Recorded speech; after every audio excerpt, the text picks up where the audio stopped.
pessoal, então em poucos minutos nós iremos tratar a respeito da classificação das constituições, um tema muito recorrente, principalmente com os principais critérios, aqueles que mais caem em prova, quanto à origem, quanto ao conteúdo, quanto à extensão, quanto às finalidades, o modo de elaboração, enfim, nós iremos tratar em poucos minutos sobre a classificação das constituições, tá certo? E a primeira classificação, né, a a classificação promulgada, outorgada, cesarista, cuidado, essa classificação cesarista também é conhecida como bonapartista, e agora nós temos uma terminologia um pouco mais recente, né?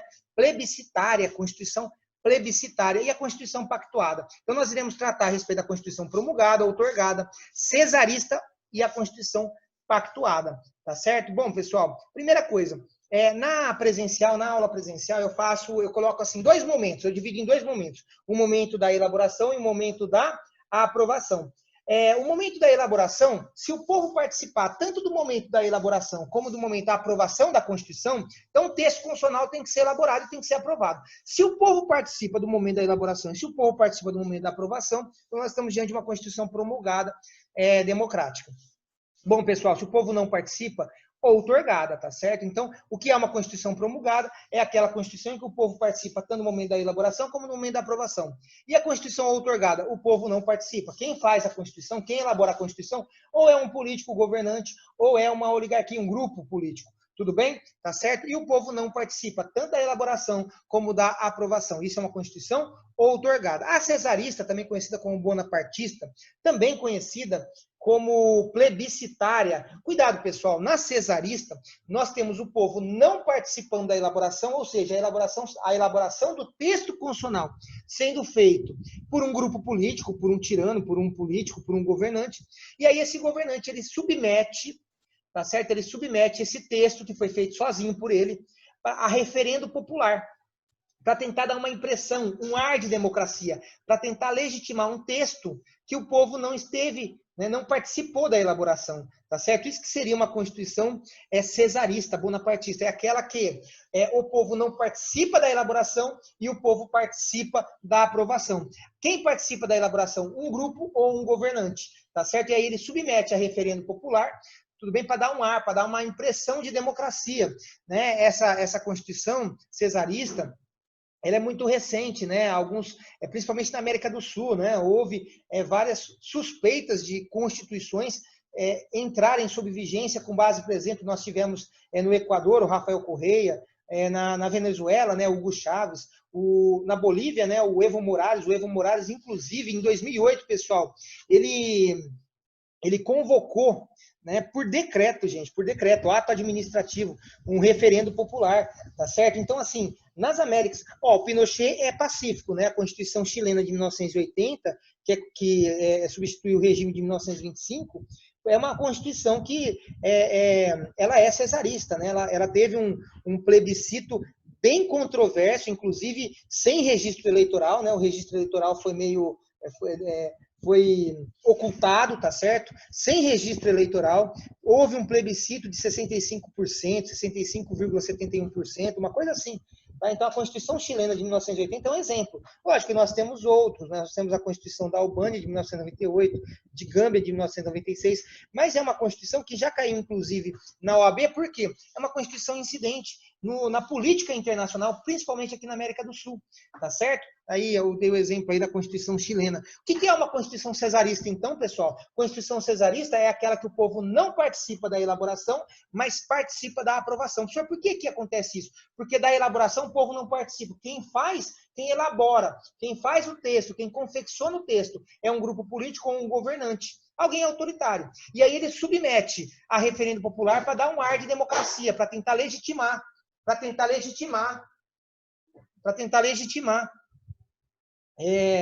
a Constituição, uma Constituição autoritária, tá certo? Tudo bem? Além disso, nós temos a Constituição pactuada, tá? A Constituição pactuada é aquela Constituição que é resultado de grupos sociais. Gente, essas constituições, elas receberam essa classificação com base no quê? Ela recebeu essas classificações com base justamente na análise de alguns documentos. A Constituição pactuada, a análise foi da Magna Carta de 1215. Né? A Constituição pactuada, assim, bem em resumo, o que é a Constituição pactuada? É aquela Constituição que é resultado de de um acordo entre grupos sociais, tá certo? Entre grupos, categorias. No caso da Magna Carta de 1215, foi quem? Foi a nobreza inglesa com o rei, tá certo? A Magna Carta de 1215 foi um dos documentos que expressaram, foi um dos documentos que foram os primeiros exemplos, foram pioneiros em característica do constitucionalismo. Por quê? Porque, pessoal, tanto o rei quanto os nobres, né, os barões ingleses, eles estavam submetidos à lei, ao império da lei. Isso é uma característica do Estado de Direito, é uma característica do constitucionalismo. Foi um dos primeiros documentos em que o rei teve que se submeter, tá certo, aos barões ingleses, tudo bem? Então, pessoal, olha só, a Constituição pactuada é aquela que é resultado de um acordo entre grupos políticos diferentes, tá certo? No caso aí, foi inspirada na Magna Carta de 1215, foi uma Constituição fruto deste acordo entre o rei e os barões ingleses, tudo bem? A Constituição pactuada é quando tem algumas doutrinas falam isso, né? A Constituição pactuada é quando tem vários titulares do poder constituinte. Se tiver vários titulares do poder constituinte, então nós temos aí uma Constituição que os titulares do poder constituinte eles terão que fazer um acordo, eles terão que se ajustar politicamente. E a Constituição pactuada é justamente resultado desse acordo, desse ajuste, dessa pactuação. Pessoal, então, bem em resumo, a Constituição promulgada é aquela que, tanto na elaboração como na aprovação, o povo participa. Outorgada, não participa nem da aprovação e nem da elaboração. Cesarista, o povo não participa da elaboração, mas participa da aprovação. Pactuada, resultado de um acordo entre grupos políticos diferentes, inspiração da Magna Carta de 1215, onde os barões ingleses fizeram entrar em um acordo, entraram em um ajuste com o rei. Tudo bem, pessoal? Essa daí é a classificação da Constituição promulgada, outorgada, cesarista e pactuada, cai muito em prova. Tudo bem? Pessoal, nós temos também a Constituição Formal e Material. Uma outra coisa que eu já aproveito agora para tratar com vocês é a respeito de uma temática que cai muito em prova, que é o constitucionalismo brasileiro. Pessoal, o constitucionalismo brasileiro diz respeito à história das constituições no Brasil, tá certo? Professor, quantas constituições nós tivemos no Brasil? Para a corrente majoritária, foram 8 constituições. Nós tivemos a primeira Constituição no Brasil. Você fala assim, né? Pô, Brasil, quantos anos tem Brasil? Pessoal, tomem cuidado. Os mais de 500 anos no Brasil não é do Estado brasileiro, tá certo? O primeiro Estado brasileiro não se confunde com os mais de 500 anos da nação brasileira, tá? Mas, como que funciona isso, né? Quando surgiu o primeiro Estado brasileiro? Em 1824. Tá? Para que haja um Estado brasileiro, tem que haver independência. Grande parte da história do Brasil, o Brasil não era Estado. Tá? O Brasil pertencia ao Estado de Portugal. Tá certo? O Brasil era colônia. Tudo bem? Quando que ele conseguiu a independência, a declaração de independência do Brasil, o Brasil ficou independente em 1822. E a primeira Constituição e o primeiro Estado brasileiro foi em 1824. Se vocês forem em São Paulo, na capital paulista, vocês vê lá a Avenida 25 de Março, foi justamente uma homenagem à Constituição de 25 de março de 1824, ao primeiro Estado brasileiro. Tá certo? Lógico, era um Estado monárquico, era o Brasil Império, era um Estado unitário, não era federal, tá certo? Depois da Constituição de 1824, nós tivemos a Constituição de 1891, que foi inspirada na Constituição norte-americana, inclusive instituiu a forma federativa do Estado, né? Passou a ser Estados Unidos do Brasil, e também proclamou a República. Tá? A Constituição de 1891 foi a Constituição que proclamou a República. Depois nós tivemos a Constituição de 34, depois 37, depois 46, depois 67, depois 69 e 88. Para a corrente majoritária, 8 constituições. Tudo bem? Para a corrente majoritária foram 8 constituições. Professor, essas constituições no Brasil foram outorgadas ou promulgadas? Depende, né? As 4 primeiras. A primeira foi monarquia, né? Ou seja, monarquia é o povo não participando tanto da elaboração como da aprovação. Então, monarquia, uma Constituição outorgada. A Constituição de 1824 foi outorgada.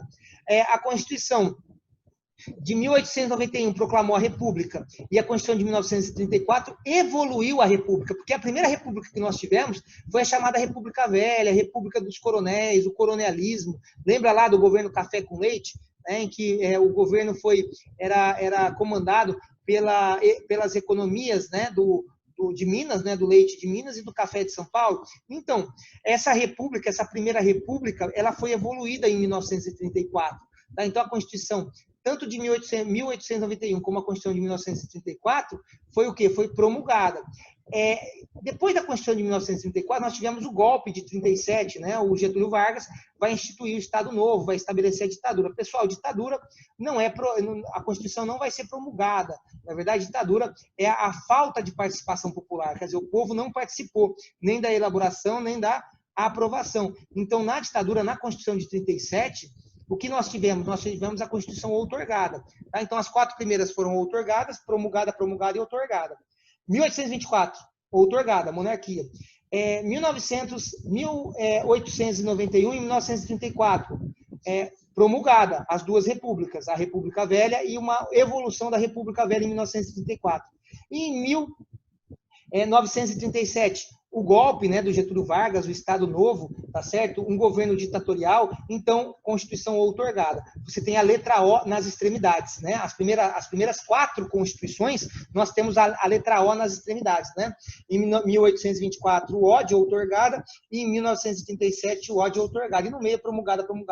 Tudo bem? Depois, as 4 últimas. Bom, a redemocratização em 1946, né, Constituição promulgada, as constituições que foram durante a ditadura militar, 67 e 69, então outorgada, e por fim a redemocratização com a Constituição Cidadã de 5 de outubro de 88. Tá? Então, se você for pelos contextos históricos, você consegue tranquilamente saber qual Constituição das 8, né, das 8 Constituições que nós tivemos no Brasil, qual foi outorgada e qual foi promulgada. Tá certo? Lógico, também há o mnemônico, né? Nós temos as extremidades, nas primeiras 4 Constituições, nós temos as 2, né, as extremidades com a letra O, 1824 outorgada e 1937 outorgada. E nas 4 últimas nós temos nas extremidades promulgada de 46 e promulgada em 88. As 2 do meio, que seria a ditadura militar de 67 e 69, outorgada. Tudo bem? Certo? Pessoal, vamos para a classificação das constituições quanto ao conteúdo. Tudo bem? Tá?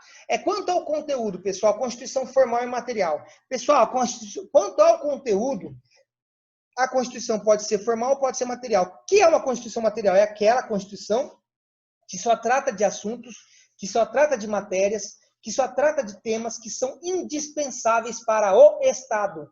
São indispensáveis para o Estado. Tudo bem? A Constituição material são aquelas constituições que só tratam de matéria, só tratam de assuntos, só regulamentam conteúdos que são indispensáveis para o Estado. Ou seja, não tem como você pensar em uma Constituição que não regulamente a organização do Estado. Não tem. Não tem como você pensar numa Constituição que não regulamente a organização dos poderes. Não tem. Tá certo? Direitos fundamentais também não, princípios fundamentais, os valores do Estado, também não tem como você pensar em um documento constitucional que não regulamente essas matérias. Tá certo? Tudo bem?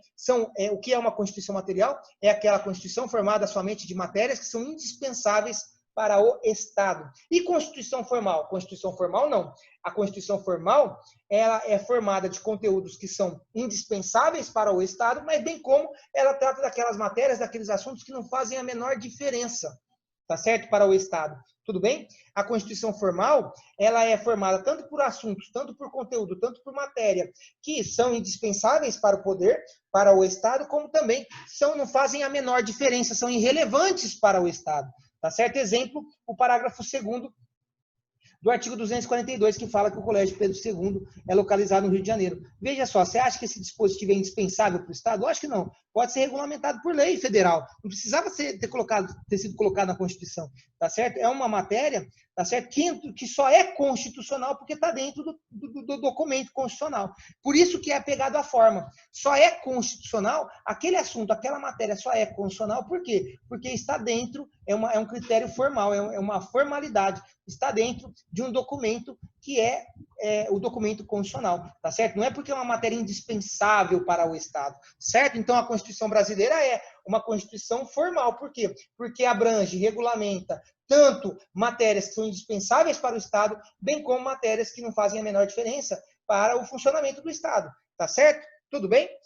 Vamos lá, vamos para a próxima Constituição, a Constituição sintética e a Constituição analítica. A Constituição sintética, pessoal, também é conhecida como Constituição concisa, Constituição reduzida, tá certo? A Constituição sintética, pessoal, ela a Constituição sintética reduzida. A Constituição analítica já é uma Constituição ampla, extensa, tá certo? Tudo bem?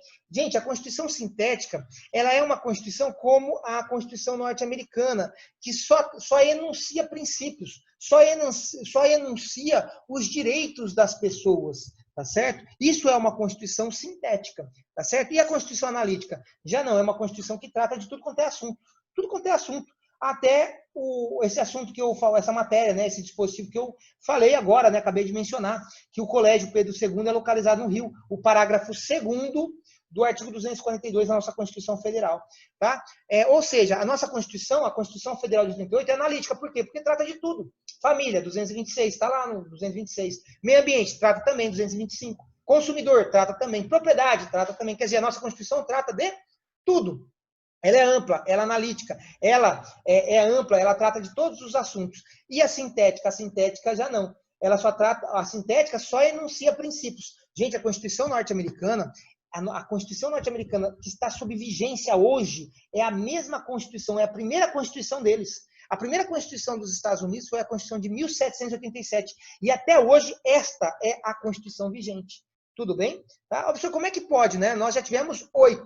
E lá nos Estados Unidos é a mesma, desde o século XVIII. Como é que pode isso? Por quê? Porque a Constituição norte-americana é uma Constituição sintética. Ela é uma Constituição concisa. Ela só enuncia princípios. Ela só enuncia direitos que são indispensáveis. Tá certo? Ela é uma Constituição, portanto, sintética. Tá? Tudo bem? Pouquíssimas emendas. Se vocês forem olhar a Constituição, né, o Bill of Rights, são as 10 primeiras emendas. Né? Depois nós tivemos depois os Estados Unidos teve algumas emendas, né? A emenda 11 é de 1798, a emenda 12 é de 1804, salvo engano, a emenda 13 é de 1865, parece que a última emenda, que é a emenda 22, é de 1951. Ou seja, foram pouquíssimas emendas, são pouquíssimos artigos. É uma Constituição pautada somente em enunciar princípios. E aí o dinamismo jurídico, né, a jurisprudência, vai delineando, dando contornos do que seriam os princípios. E o texto se mantém o mesmo, tá certo? Então, a Constituição norte-americana enuncia os direitos fundamentais, os princípios, e a jurisprudência só vai atualizando a noção de princípios. E aí a Constituição, aquele texto, vai conseguindo transcender os séculos, não é verdade? Por isso que a Constituição norte-americana conseguiu, né, ultrapassar o século XVIII, XIX, até hoje continua sob vigência. É uma das constituições mais antigas, né? Nós parecemos que é a segunda mais antiga, a Constituição mais antiga que está sob vigência ainda é a Constituição de San Marino. E, em segundo lugar, nós temos a Constituição norte-americana, a Constituição mais antiga, né? Desde 1787, enquanto a Constituição no Brasil, nós já tivemos 8, e a última foi de 1988. De 5 de outubro de 88. Tá certo? Então, Constituição sintética é aquela que só enuncia princípios. Ela é concisa, ela é reduzida. A Constituição analítica não, ela é ampla, ela trata de tudo quanto é assunto. A Constituição do Brasil é uma Constituição analítica. Tá certo? Tudo bem? Vamos lá, pessoal, vamos continuar a classificação quanto ao modo de elaboração. Constituição dogmática e Constituição histórica. Tá certo, pessoal? O que é a Constituição dogmática? A Constituição dogmática é aquela Constituição que é resultado de um único momento político.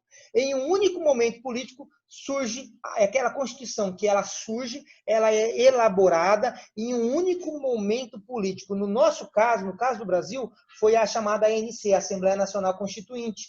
Foi na ANC, na Assembleia Nacional Constituinte, que foi discutido os dogmas, os cânones, as máximas que entrariam ou não entrariam no sistema constitucional, tá certo? Exemplo, vou dar um exemplo, tá? Uma máxima que era de 40, né? O Decreto-Lei 2848, que é o Código Penal, que é de 1940, tem uma máxima muito antiga, né? Até do Anselmo von Feuerbach, que foi o pai do direito penal moderno, que fala o seguinte, ó, tem até a versão latina, né? Nulla crimen, nulla pena sine praevia legis, que vai no artigo 1º do Código Penal. Não existe crime sem lei anterior que defina, não existe pena sem a prévia cominação legal. Isso é um cânone, isso é uma máxima, isso é um dogma. E olha só, pessoal, esse dogma foi discutido na ANC, se esse dogma entraria ou não entraria no nosso sistema constitucional. E decidiu que entrou. Se vocês olharem a nossa Constituição Federal, no inciso 39 do artigo 5º, está lá o dogma, né? Não existe crime sem lei anterior que defina, não existe pena sem a prévia cominação legal. Ou seja, a Constituição dogmática é aquela em que as suas regras, as suas normas, as máximas, os dogmas, os cânones, foi discutido se entrariam ou não no sistema Em que momento? Em um único momento político, tá certo? Já a Constituição Histórica não. Né? A Constituição Histórica já não. As normas constitucionais são frutos do quê? São frutos de vários momentos políticos diferentes, em vários momentos diferentes da história de um povo. Exemplo, a Constituição Inglesa. Pessoal, a Constituição Inglesa, nós tivemos a Constituição Inglesa, várias normas, né, vários documentos lá na Inglaterra são normas. Né? Nós temos a Magna Carta de 1215, depois nós tivemos a Petition of Rights em 1628, tá certo? Depois nós tivemos o Habeas Corpus Act em 1679, lá na Inglaterra. Depois nós tivemos a Reivindicação de Direitos de 1689, quer dizer, são vários momentos diferentes em que um documento entrou como norma constitucional lá na Inglaterra, tá certo? Não foi um momento político único igual no Brasil. Nós tivemos um momento político único, a Assembleia Nacional Constituinte. Lá na Inglaterra, não. Foram momentos políticos diferentes em diversos anos diferentes, tá certo? Um em 1215, a Magna Carta, o outro em 1628, o outro, o Habeas Corpus Act, em 1679, depois a Reivindicação de Direitos em 1689, até agora, recentemente, né, lá na Inglaterra, a Reforma Constitucional de 2005, enfim, as normas constitucionais na Inglaterra, o sistema constitucional britânico lá na Inglaterra, é formado por inúmeros momentos políticos diferentes, tá certo? Tudo bem? O que mais, pessoal? Constituição ortodoxa e eclética. Qual que é a diferença da Constituição ortodoxa e eclética? Gente, a Constituição ortodoxa é aquela que não aceita, a Constituição ortodoxa é aquela que não aceita vertentes divergentes, vertentes contrárias, correntes de pensamentos diferentes. Tá certo? Nós tivemos aí os exemplos que a doutrina menciona, o RSS, a né, a União das Repúblicas Socialistas Soviéticas, a China. Pessoal, só para vocês saberem, a URSS não aceitava convicções religiosas, pessoal. Elas tinham aversão a pessoas que tinham convicções religiosas, perseguiam religiosos. Tudo bem? A Constituição Ortodoxa é aquela que estabelece um Estado que não aceita correntes contrárias. Tudo bem? A Constituição Eclética, não. Nós falamos em ecletismo, né, em mistura. O que é uma Constituição Eclética? A Constituição Eclética é uma Constituição que admite, que aceita o quê? Que aceita correntes de pensamentos diferentes, correntes de pensamentos contrários. Né? Nós temos aí, vamos dar o exemplo das convicções religiosas. Né? A nossa Constituição ela é eclética. Ela aceita o ateísmo, o agnosticismo, o cristianismo, o espiritismo. Quer dizer, a nossa Constituição é uma Constituição laica, tá certo? Toma muito cuidado, já caiu em prova o quê? A diferença de laicidade para laicismo, tá certo? Gente, laicidade é aquela aceita todas as religiões, as convicções religiosas. Já o laicismo, tudo que tem ismo tem aversão. O laicismo é o quê? Persegue, contrário, tá certo? Persegue convicções religiosas, tá? Então, a diferença, por exemplo, olha outra questão que já caiu. Diferença de Estado ateu para Estado laico. O Estado laico está ligado à laicidade, aceita as convicções religiosas. E o laicismo, ismo, é aversão, racismo, nazismo, fascismo. O ismo vem com aversão. Então, olha só, pessoal, o Estado ateu já não. Ele tem aversão de pessoas que têm convicções religiosas. O exemplo é a URSS, a ex-União das Repúblicas Socialistas Soviéticas. Tá certo? Então, olha só, tomem muito cuidado com isso, tá? Constituição ortodoxa é aquela que não aceita correntes de pensamentos contrários e a Constituição eclética é aquela que aceita vertentes, né, correntes de pensamentos opostos, tudo bem? Tudo bem, gente? Vamos lá, vamos continuar a classificação das Constituições. Nós temos a Constituição escrita e a Constituição não escrita. Tomem muito cuidado com isso. Toda a Constituição, todas as normas constitucionais, se vocês forem ver por um lado, são escritas, né? Nós escrevemos. Agora, qual que seria a diferença, né, da Constituição escrita e não escrita? Tá? Então, cuidado com a literalidade das expressões, tá? Não vão pelo sentido literal. Tá? Quanto à forma, Constituição escrita ou não escrita, não quer dizer que as normas constitucionais não são escritas, né, nessa modalidade. Então, tome muito cuidado com o significado literal dessas modalidades. Tá? A Constituição escrita, ela diz respeito, ela faz referência àquela Constituição que ela é feita através de representantes do povo, tá certo? Tudo bem?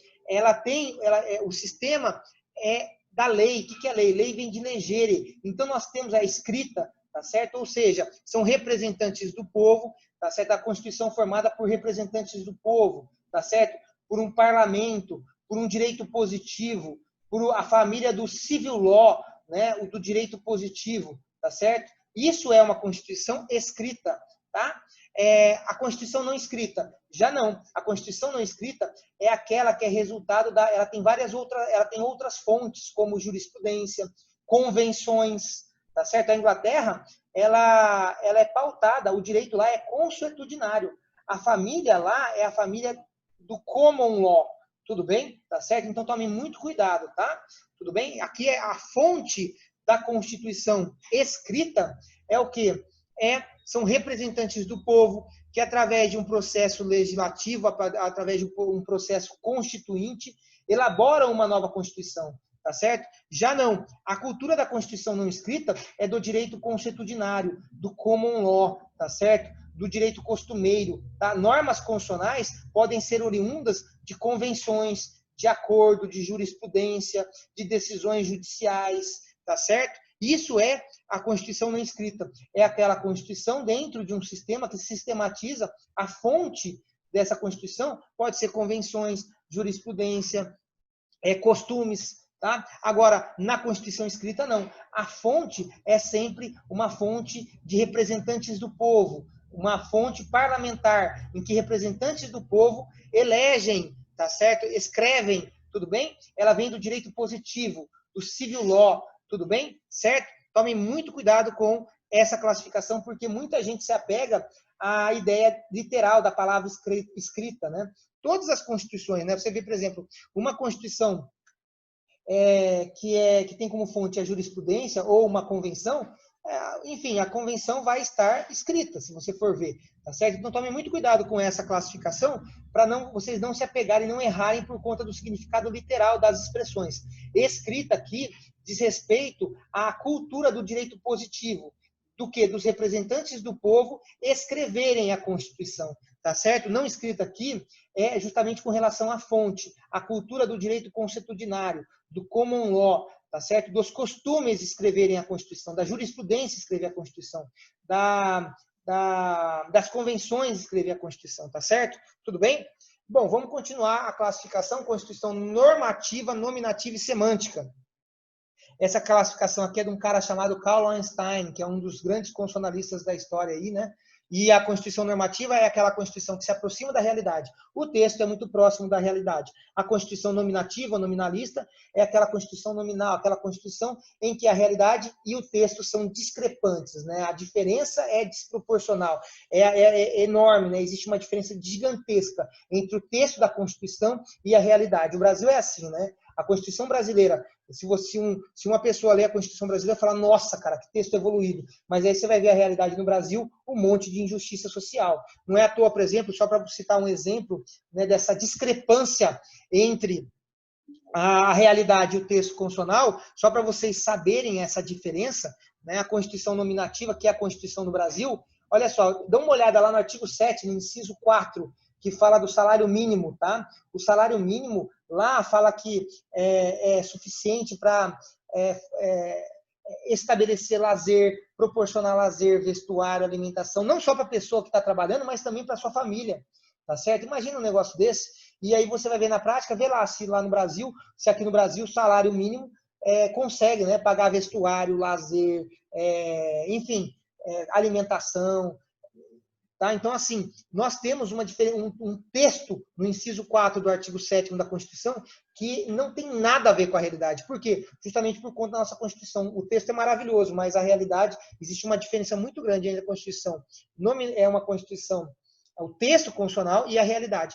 A Constituição semântica, pessoal, o que é a Constituição semântica? A Constituição semântica é aquela Constituição que ela foi feita para legitimar uma relação de poder. Né? Nós temos aí a Coreia do Norte, nós temos a China também, né? Ou seja, são os exemplos, né? A Constituição semântica é aquela Constituição que só foi feita para tentar legitimar para aquele povo, para aquela nação, uma relação de poder, uma relação de dominação, tá? Dos governantes em relação aos seus governados. Tá certo? Isso que seria a Constituição semântica. Tudo bem? Vamos para a próxima. Então, pessoal, aqui é tranquilo, né? A autoria, né, o autor, né, que se destaca aqui, né, a autoria das modalidades nominativa, nominativa e semântica é Karl Loewenstein, que foi um dos grandes constitucionalistas da história, tá certo? Inclusive, ele estudou o constitucionalismo nos povos antigos, tá? Então, ele é um autor muito conhecido dentro do direito constitucional, e ele também é responsável por essa classificação, a Constituição normativa, que é aquela Constituição que se aproxima da realidade, a Constituição nominativa, em que o texto constitucional não tem nada a ver com a realidade, a Constituição semântica, que é aquela Constituição que foi feita tão somente para legitimar uma relação de poder, tá? É a classificação da Constituição quanto ao critério ontológico, tá certo? Continuando aí, pessoal, a Constituição imutável, rígida ou flexível e semirrígida.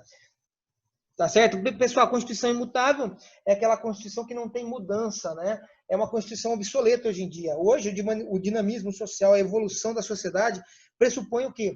Um texto que pode sim ser alterado, pode sim ser evoluído, tá certo? Dificilmente você vai ver hoje uma Constituição que não preveja o poder constituinte de reforma, a possibilidade de reformar o texto constitucional, o poder constituinte reformador. No nosso caso, o instrumento que altera a norma constitucional é chamado de emenda constitucional. Não foi a única, né? Nós tivemos também, durante a vigência da Constituição de 88, as emendas de revisão.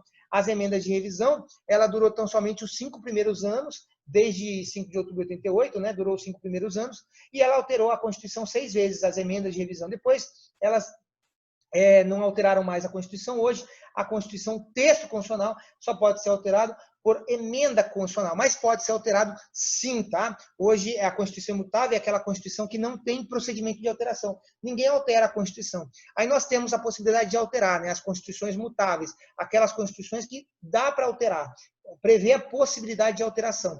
Essas Constituições, elas se classificam em rígida, flexível ou semirrígida. Gente, cuidado, semirrígido também é conhecido como semiflexível. Então, se vocês, por acaso, uma questão passarem por semiflexível, saiba, né, semirrígido e semiflexível são as mesmas coisas, tudo bem? São expressões sinônimas. Rígida, quando o procedimento de alteração do texto constitucional, é um procedimento mais difícil de ser alcançado, mais complicado de ser alcançado do que o procedimento de alteração das leis, das legislações ordinárias, tá certo? Então aí a Constituição é rígida. É o caso do Brasil. Se você olhar o quórum para alterar, gente, a fração para alterar o texto da nossa Constituição e o quórum para alterar a lei, a legislação ordinária, meu amigo, é discrepante a dificuldade. Você tem lá, para alterar a lei, o Código Civil, o Código Penal, o Código de Processo Civil, para alterar essas leis, o quórum é de maioria, 50% mais um. E para alterar a Constituição já não. Para alterar a Constituição é muito mais difícil. O quórum é um quórum de maioria qualificada, 3/5, 2 turnos nas 2 casas. Então, a nossa Constituição pode ser alterada? Pode. Qual que é o instrumento que altera? Emenda constitucional. Qual que é mais difícil, alterar o texto da Constituição ou alterar o texto da lei? O texto da Constituição. Por quê? Porque para alterar o texto da lei é maioria, 50% mais um. E para alterar o texto da Constituição? Nossa, 3/5, 2 turnos nas 2 casas. Para vocês terem uma ideia de como isso é feito hoje, você imagina, hoje nós temos 513 deputados lá na Câmara dos Deputados. Temos 81 senadores lá no Senado. Tudo bem? Vejam bem, para alterar o texto constitucional, você precisa de 3/5 dos 513. E depois, 3/5 dos 81. Alterou? Não é 2 turnos? De novo, a emenda constitucional, ela só altera o texto 3/5, 2 turnos nas 2 casas. Você imagina um negócio desse? 3/5 na Câmara dos Deputados. Conseguiu alterar? Não, precisa dos 3/5 dos 81 senadores. E depois, 3/5 dos 503 deputados de novo, é o segundo turno. E depois, de novo, 3/5 dos 81. 2 turnos na Câmara e 2 turnos aonde? No Senado, tá certo? Aí você consegue alterar o texto constitucional. Então, pessoal, para alterar o texto constitucional é 3/5, 2 turnos nas 2 casas. E para alterar a lei? Muito mais fácil, né? Maioria. Quando para alterar o texto constitucional é mais difícil do que alterar a lei, aí nós estamos diante de uma Constituição rígida. Há quem diga que a nossa Constituição é super rígida. A tese da superrigidez, ela acontece por conta das chamadas cláusulas pétreas, porque além de ser um texto muito complicado de ser alterado, ainda tem uma parte que não pode ser alterada, não é verdade? Que é as chamadas cláusulas pétreas. Mas, enfim, nós vamos estudar isso ainda, tá? A nossa Constituição, para a corrente majoritária, é rígida e ponto, tá? Quando o texto constitucional tem a mesma facilidade de alteração das leis, flexível, é o caso da Inglaterra, tá certo? Para alterar a lei, é o mesmo quórum, maioria, e para alterar a Constituição também, as facilidades são as mesmas, então, meu amigo, é flexível. A Constituição é flexível, não é o caso do Brasil. E a Constituição semi-rígida ou semi-flexível, tá certo? Em que uma parte poderia ser facilmente alterada e a outra parte dificilmente alterada. Uma parte é mais difícil de alterar do que a alteração prevista para as leis, e a outra parte é de fácil alteração.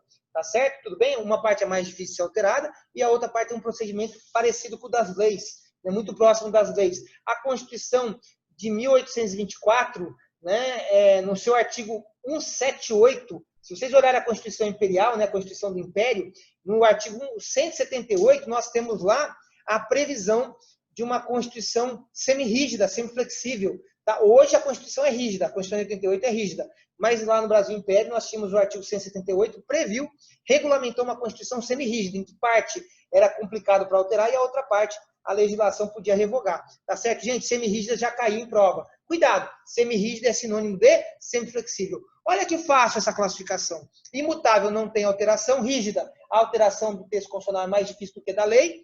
Flexível, as facilidades são as mesmas, né? Para alterar a lei é a mesma dificuldade para alterar a Constituição. Semi-rígido, uma parte de difícil alteração e a outra parte de fácil alteração. Tudo bem, pessoal? Vamos lá. Gente, olha só, essa classificação aqui, ela faz alusão, sem sombra de dúvida, a um grande autor do direito constitucional, tá certo? A Constituição Garantia, a Constituição Dirigente, tá? E a Constituição Balanço. Tá certo? Essas constituições aqui, tá? Essas modalidades de Constituição, a Constituição Garantia é aquela Constituição que protege os direitos fundamentais. Tá certo? Tudo bem? A nossa Constituição é uma Constituição Garantia. Nós temos ali o título 2 da nossa Constituição, de 5 de outubro de 88, os direitos e garantias fundamentais. A nossa Constituição é uma Constituição Garantia. Tá certo? É aquela que serve para assegurar, para proteger as liberdades individuais, coletivas, tá certo? Tudo bem? A Constituição Federal de 88 é um exemplo. A Constituição Dirigente, ela alude, o autor, né, o grande nome da Constituição Dirigente é José Joaquim Gomes Canotilho, que ele é o catedrático lá da Universidade de Coimbra. Cuidado, tá? O Jorge Miranda, ele é lá da Universidade de Lisboa. O Canotilho é da Universidade de Coimbra, na verdade. Ele que desenvolveu a teoria da Constituição Dirigente, tá certo? Numa obra chamada Constituição Dirigente e a Vinculação do Legislador. É um trabalho de 1982, tá?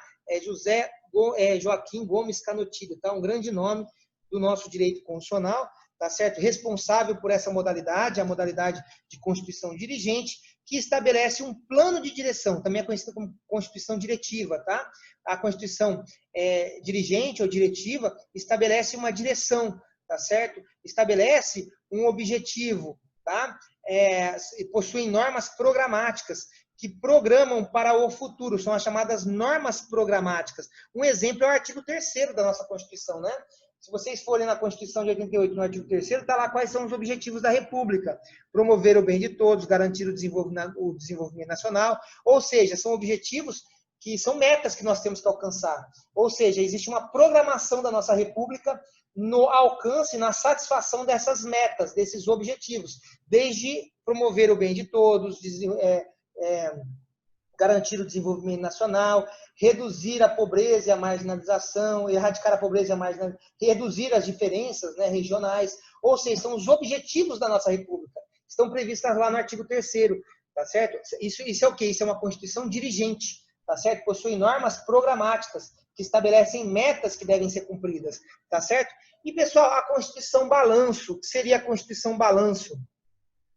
A Constituição Balanço, pessoal, ela faz alusão às constituições soviéticas, né, de 1824, de 1924, tá, 1936, tá certo? E 1977, tá? Essas constituições soviéticas de 1924, 1936 e 1977, elas registravam as conquistas, né, as novas conquistas. Então, em 1924 havia algumas conquistas em favor do socialismo. Depois, em 1936, outras faziam um registro, estabeleciam um balanço, tá certo? A Constituição Balanço, ela tenta registrar, ela tenta o quê? Ela tenta descrever a organização política estabelecida, o estágio, a fase em que as relações de poder conseguiram alcançar. Tudo bem? Lógico, no caso das constituições soviéticas, em favor do socialismo, né? A de 1924 teve uma, 1936 e 77 registravam, faziam uma constituição balanço de como estava a organização política no desenvolvimento, né, do socialismo. Tá? Tudo bem?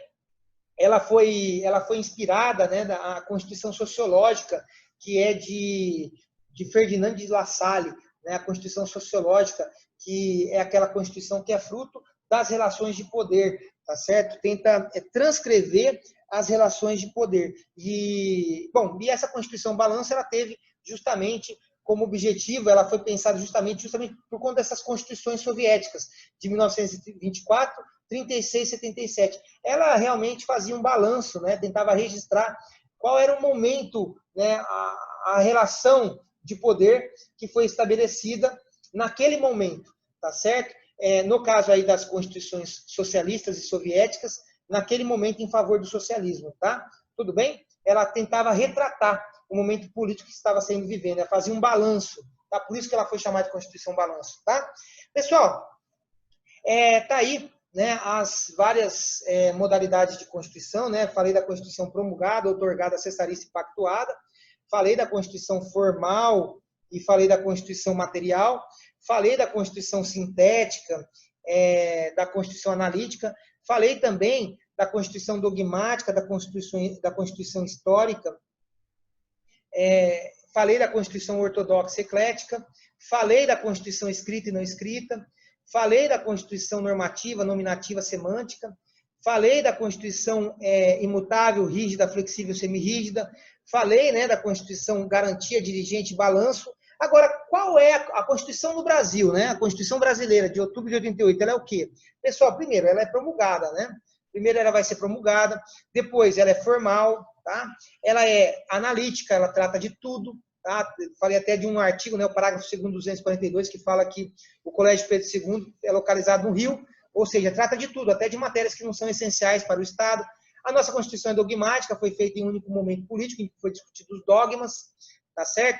A nossa Constituição ela é rígida, para o seu texto ser alterado, o quórum é muito mais complicado que o quórum previsto para as leis, né? O quórum é 3/5, 2 turnos nas duas casas, enquanto para alterar as legislações ordinárias é a maioria, 50% mais um.